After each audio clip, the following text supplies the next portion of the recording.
Hola, ¿cómo están? Espero que estén súper bien, con muchas ganas y ánimo para iniciar esta entrevista que estamos haciendo como Brigada Ecológica durante esta semana y esta cuarentena. Sí, dije entrevista porque hoy vamos a hacer algo completamente distinto a lo que veníamos viendo ya hace todo este tiempo que hemos hecho las clases, ya que hoy vamos a tener una entrevista con una gran científica que vive acá en Chile hace mucho tiempo, quien últimamente ganó un gran reconocimiento por la Academia Chilena de Ciencias. Así que vamos con su entrevista. Hola a todos, bueno, aquí estamos con la doctora Juliana Viana, quien amablemente nos concedió esta entrevista. Muchas gracias por eso. Y, y si no vieron una de nuestras últimas Eco News que estamos haciendo en la Brigada Ecológica, mencionamos ahí que la doctora había ganado un premio de excelencia científica que entrega la Academia Chilena de Ciencias. Así que muchas felicidades por tu premio también. Muchas gracias y gracias por invitarme. Muchas gracias por estar aquí. Y bueno, no sé si nos podrías contar como con palabras más o menos simples en qué consistió esta investigación. Bueno, el premio es por la trayectoria científica, entonces por todas las investigaciones que he realizado. Yo trabajo con aspectos ecológicos y evolutivos, utilizando la genética para estudiar animales silvestres, vertebrados. Yo he trabajado con aves, mamíferos, reptiles y tengo proyectos tanto en Chile continental como en la Antártica. En Antártica trabajamos ahí con los pingüinos y que hacemos coletamos muestras de sangre, capturamos los pingüinos, coletamos muestras de sangre para estudiar el ADN. Entonces hemos estudiado varios aspectos, desde más local, de ver paternidad, relación de parentesco dentro de los nidos, hasta ver estructuras poblacionales, cuán diferentes son una colonia de otro, si hay mucha migración y son más homogéneas genéticamente o si son muy diferenciadas. Y a veces encontramos hasta grupos bien divergentes genéticamente. Entonces ahí nos llevó a ver otras preguntas también, como cuántas especies son y cuál es la evolución de todo el grupo, cómo adaptaron hasta llegar en Antártica y hay áreas más frías y otras más cálidas. Entonces, eso es un poco lo que hacemos en mi laboratorio. Bueno, y también leía como en una entrevista que habías dado que también ocupan como esa información para más adelante poder proteger a los pingüinos del cambio climático. ¿Y cómo sería ese Sí. proceso? Sí, bueno, una de las cosas que nosotros, por ejemplo, vimos ahora un trabajo que publicamos hoy día ¿Ya? con online, con Pingüino Papúa, por ejemplo, es que vimos, por ejemplo, que son en la región antártica y subantártica, son 4 a 5 linajes, subespecies muy diferenciadas genéticamente. ¿Ya? Ya. Y antes eran considerados como toda una especie. Entonces, ¿qué pasa con eso? Por ejemplo, cuando nosotros delimitamos subespecies o grupos genéticos diferenciados, é bem provável que se um é mais impactado que o outro, um pode desaparecer, se é considerado como uma toda unidade, desaparecer e nós outros nem mesmo nos damos conta, porque dizemos, não, a espécie vai bem, mas não é assim, porque se uma desaparece de uma isla subantártica que tem um linaje, muito pouco provável que seja recolonizado, porque não há imigração entre esses grupos genéticos. Eles são historicamente aislados. Então, además, um pode estar muito mais ameaçado que o outro por el cambio climático. Alguns têm a população muito mais pequenas que outros. Então, devem ser consideradas comunidades à parte que têm adaptações a esse ambiente que vivem e tudo isso. E o outro que estamos vendo, que é um aspecto mais global, é genes relacionados à adaptação à temperatura, à distribuição. Então, estudamos alguns genes relacionados com termorregulação e coisas assim, para ver como as espécies se foram adaptando aos diferentes climas. Vemos como foi a história demográfica, os tamanhos populacionais no passado, que podemos fazer isso com genética. ver cómo se afectó el clima en el pasado las diferentes especies para poder entender qué va a pasar en el futuro. Ah, ya. ¿Y se ve como muy feo el panorama o es como que se podría llegar a salvar más o menos el tema? O sea, es muy difícil, o sea, son muchas variables, ¿cierto? Claro, Por sí. ejemplo, y depende mucho de la especie. Por ejemplo, la Antártica, hoy día ya se ve en la península antártica que poblaciones de pingüinos Adelie y barbijo están disminuyendo su tamaño poblacional. Ya. Ya el papúa, que es una especie más generalista, porque el Adelie y el barbijo son más adaptados, o sea, son más especialistas en krill, ellos están desapareciendo, están disminuyendo las poblaciones, desapareciendo, pero por otro lado el papúa, que es más generalista, come lo que tiene ahí, está expandiendo y aumentando los tamaños poblacionales. Ah, ya. Entonces, es muy variable de especie a especie.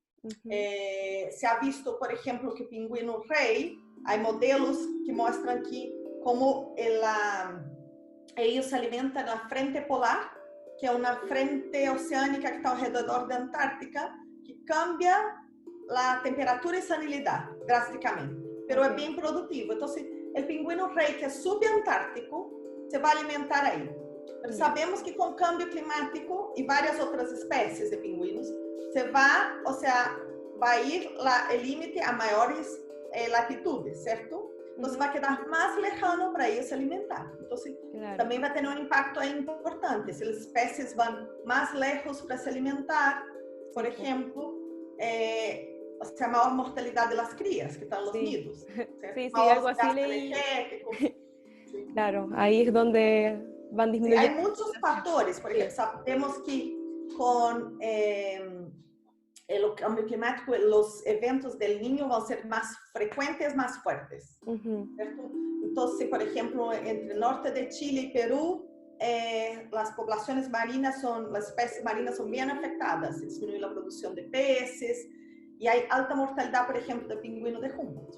Entonces, o sea, ahí va a tener más, o sea, esos eventos van a ser más frecuentes y más intensos. Entonces, hay muchas variables, ¿cierto? Entonces, hay la parte adaptativa, genética, la poblacional, la ecológica, ¿cierto?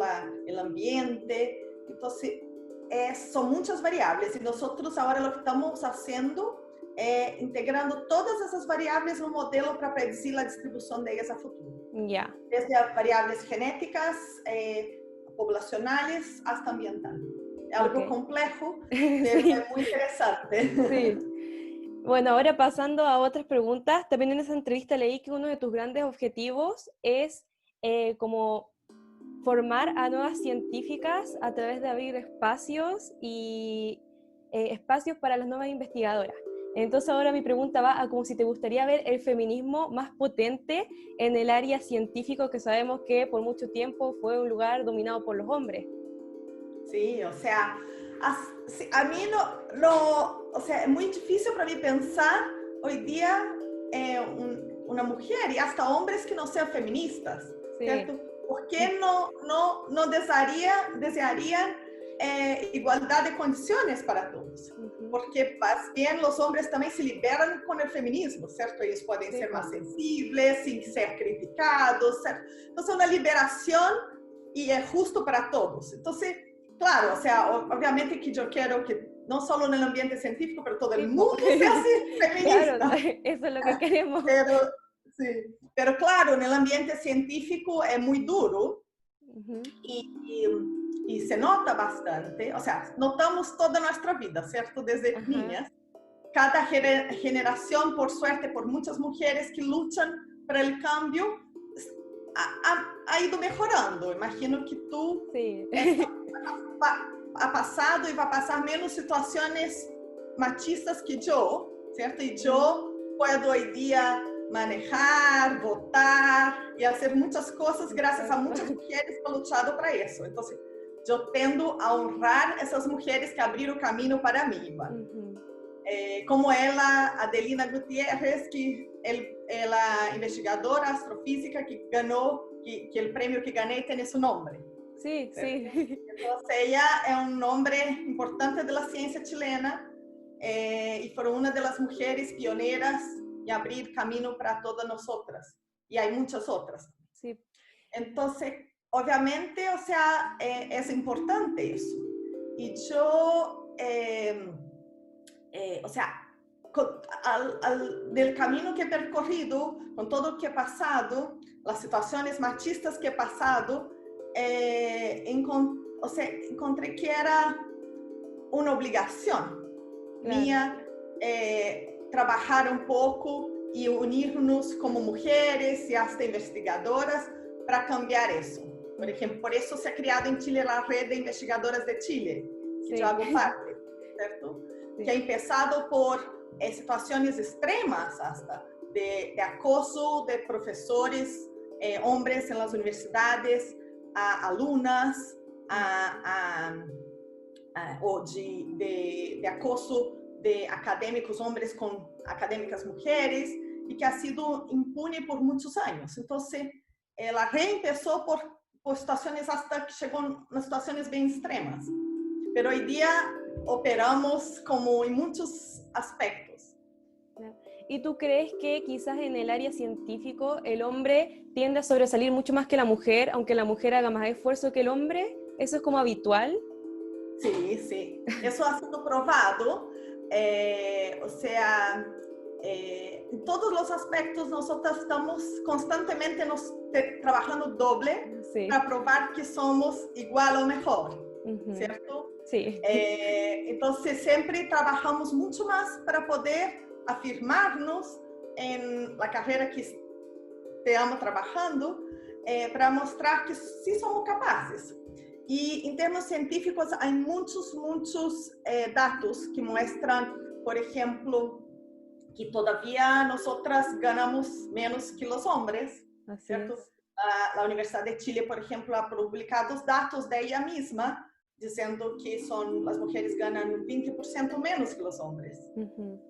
Y la brecha salarial aumenta con la escolaridad en Chile. Entonces sabemos que personas con doutorados, como en nuestro caso de académicos, mayor la diferencia salarial.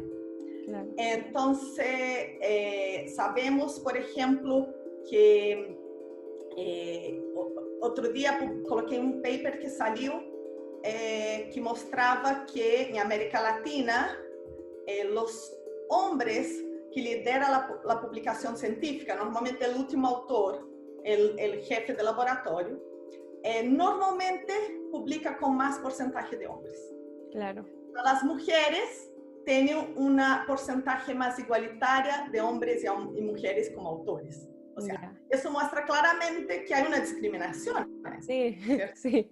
O sea, de los hombres hasta las investigadoras, de invitarlas a trabajar juntos en proyectos y publicaciones. Hay muchos datos que muestran que las mujeres, por ejemplo, con igual currículo que hombres, tú sabes que en las universidades tenemos categorías académicas, ¿cierto? En todo el mundo. Aquí en Chile se llama asistente, asociado y titular. ¿Cierto? Eso se va por el tiempo, el currículo, su trayectoria académica. Entonces, hay muchos datos que muestran que académicas con igual currículo que los hombres, ellos pasan a titular y ellas no. Ah, claro. Las categorías, por ejemplo, de asociado.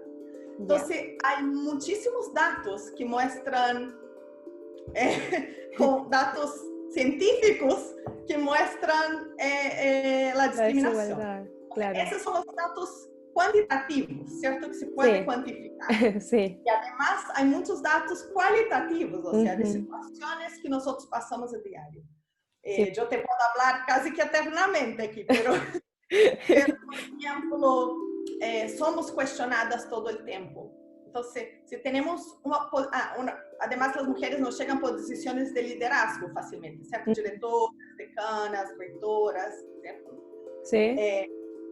Entonces, si tenemos un cargo de liderazgo, somos constantemente cuestionadas. Ya. Entonces, hay estudios que han mostrado también que las mujeres son cuestionadas toda nuestra vida en relación a nuestras opiniones, nuestros resultados científicos. Entonces, muchas veces cuando vamos a publicar algo, decir algo, nosotros repetimos muchas veces. Para estar súper segura, porque mesmo se o resultado está 100% confiável, vamos ser más cuestionadas. Ya. Entonces, hay muchos comentarios. Yo tenía un grupo de alumnas trabajando en mi laboratorio, haciendo magíster, doutorado, bacanas. E elas foram a terreno, eu já fui a terreno com elas, e dessa vez eu não havia ido. Ya. E, então, eu estava usando uma caminhoneta, e quando eu fui a falar que a caminhoneta havia quebrado, onde elas estavam, Ujú. e aí a pessoa me disse,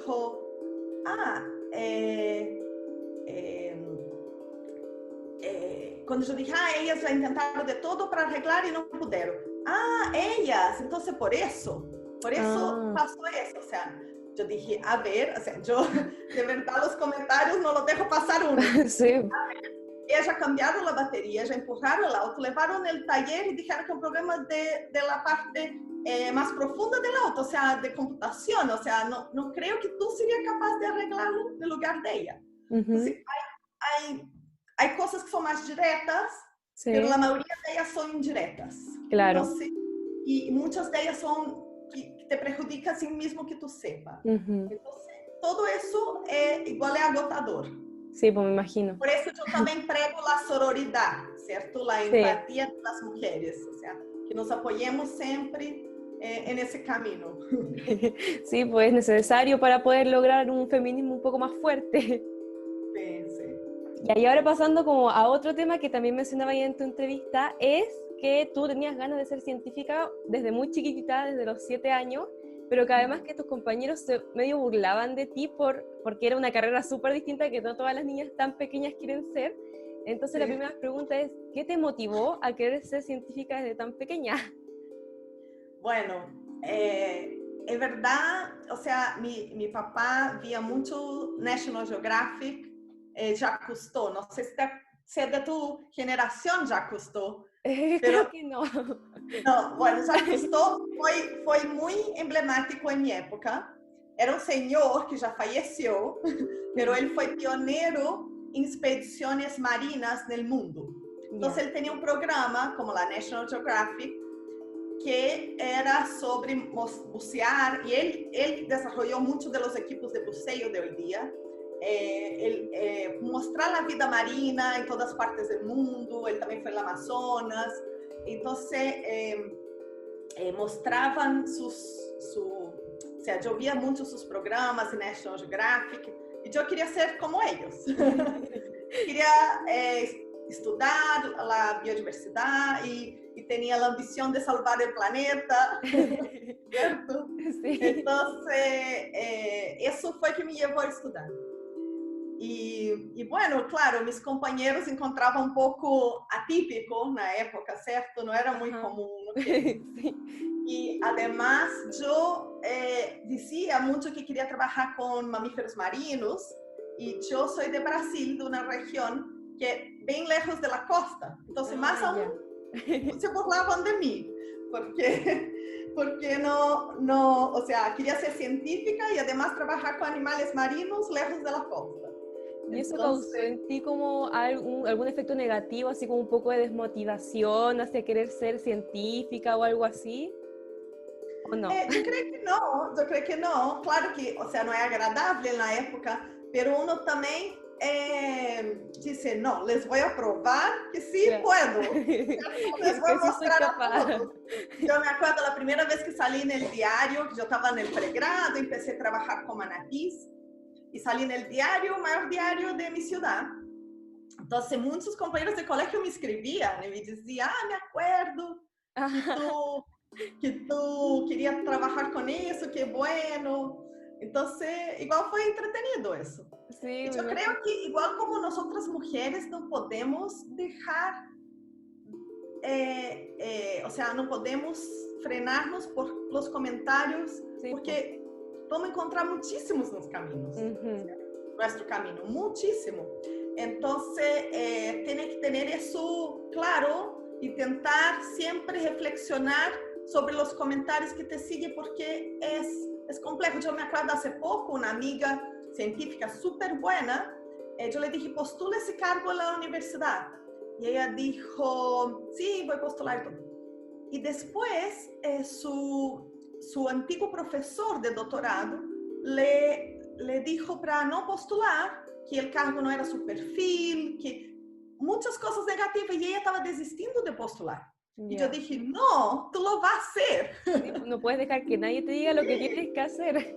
Sí, entonces así, claro, puede perder una oportunidad de tener un cargo importante. Entonces, Sí. bueno. Ya, y ahora como por finalizando más o menos, como tu proyecto tiene mucho que ver con el tema del cambio climático, ¿tú cuál crees que sería una buena solución como para poder ir frenando el calentamiento global y para que no quede la embarrada como se pronostica hasta ahora? Bueno, o sea, hay toda la información, la tecnología para que nosotros lo hagamos, ¿cierto? Sí. El tema ahí está los intereses económicos, ¿cierto? La economía que nosotros nos basamos hoy día a nivel mundial y el desrespeto al medio ambiente, a la biodiversidad y la ciencia, ¿cierto? Entonces, yo creo que también, o sea, el COVID nos vino a traer esa lección, ¿cierto? Sí. Uno, respeto a la biodiversidad, ¿cierto? Nosotros, o sea, si eso surgió, fue por un desequilíbrio do ecossistema e um abuso da fauna, ¿cierto? Nativa. Entonces, sabemos que, o sea, un respeto a la naturaleza, a la biodiversidad, porque somos una especie más del planeta, pasaron muchas otras especies que ya pasaron, se extinguieron, nosotros no tenemos derecho de acabar con todo, ¿cierto? Exacto, otras especies que coexistimos, y además dependemos de ellas para vivir, ¿cierto? Y el otro, o sea, es cambiar nuestro modo de vida. Cierta hora, por ejemplo, nosotros con todos quedando en la casa, se vieron que las emisiones de carbono se bajaron en todo el mundo, ¿cierto? La contaminación bajó. Hay muchos estudios hoy día que han mostrado eso. Y hasta vi una publicación y el autor decía, bueno, eso es bueno, pero por otro lado, me entristece saber que eso no ha pasado por una conciencia colectiva y un cambio de modo de vida y de la economía del mundo. Sí, sí, no es como un cambio estructural, es como un cambio por casualidad. Estamos obligados, ¿cierto? Exacto, estamos todos obligados, ¿cierto? Todos morrimos. Y ni mesmo assim as pessoas respeitam, certo? Sí. Tu vê muita gente na calle que não deveria estar. Então, o sea, sabemos a fórmula. Temos que cambiar todo. O sea, então, a consciência coletiva é importante, porque isso que tu está sendo é muito lindo e lo valoro muitíssimo. Gracias. Se todos têm a consciência e cambiam seus hábitos de vida e fazem pressão a los padres, a los políticos, a la sociedade, que todo cambie, porque assim não podemos seguir, isso tem que cambiar, certo? Hoje dia há coisas mais, hoje dia tu vê produtos que são environment friendly, certo? Que as pessoas preferem, certo? Huevos de gallinas com felices com bem-estar animal, certo? Há muitas coisas que hoje dia a sociedade está pedindo e ojalá nós criamos a consciência coletiva e podamos cambiar isso, certo? Sí. E, obviamente, respeito à ciência, escuchar os científicos hoje dia, por exemplo, só se pode fazer o diagnóstico do COVID porque se utiliza a PCR, certo? Já escutaram da PCR? Que utiliza uma enzima de uma bactéria que foi descoberta nos geysers nos Estados Unidos em alta temperatura. Então, um científico teria que descrever a bactéria, porque hoje dia, uma bactéria que vive no ambiente, ou seja, não causa nenhum dano ao humano, mas para que hoje dia podemos fazer o diagnóstico de um vírus que nos causa, que é patogênico, certo?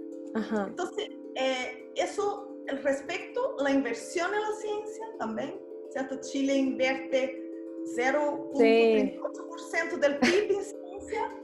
Prefiere invertir en armas que en ciencia. O sea, entonces, y obviamente conciencia colectiva y cambiar eso.